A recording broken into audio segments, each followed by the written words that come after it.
Corona virus ਨੇ ਜਿੱਥੇ ਦੁਨੀਆ ਭਰ ਵਿੱਚ ਲੁਕਾਈ ਨੂੰ ਸੁੱਕਨੇ ਪਾਇਆ ਹੋਇਆ ਹੈ, ਉੱਥੇ ਹੀ ਵੱਡੀਆਂ ਮੁਆਸ਼ੀ ਤਾਕਤਾਂ ਵੀ ਆਪਣਾ ਆਪ ਸੰਭਾਲ ਨਹੀਂ ਪਾ ਰਹੀਆਂ।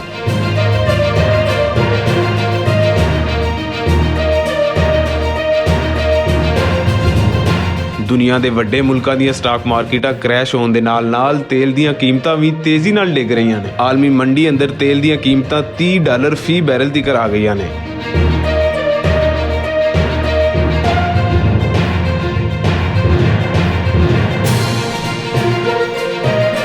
ਮਾਹਿਰੀਨ ਦਾ ਕਹਿਣਾ ਹੈ ਕਿ ਪੁੰਜੇ ਲੱਗੀ ਪਾਕਿਸਤਾਨੀ ਮੁਈਸ਼ਤ ਲਈ ਇਹ ਚੰਗੀ ਖਬਰ ਹੈ, ਪਰ ਜੇ ਇਹਦਾ ਫਾਇਦਾ ਆਵਾਮ ਨੂੰ ਮਿਲੇਗਾ ਤਾਂ ਹੀ ਲੁਕਾਈ ਦੇ ਮਸਲੇ ਵੀ ਹੱਲ ਹੋਣਗੇ। ਤੇ ਜੇ ਹਕੂਮਤ ਨੇ ਸਾਰੀਆਂ ਮੌਜਾਂ ਆਪ ਹੀ ਲੁੱਟਣ ਦਾ ਫੈਸਲਾ ਕਰ ਲਿਆ ਤੇ ਫਿਰ ਆਵਾਮ ਵੱਲੋਂ ਵੀ ਉਹਨੂੰ ਸੜੀਆਂ ਹੀ ਸੁਣਨੀਆਂ ਪੈਣਗੀਆਂ।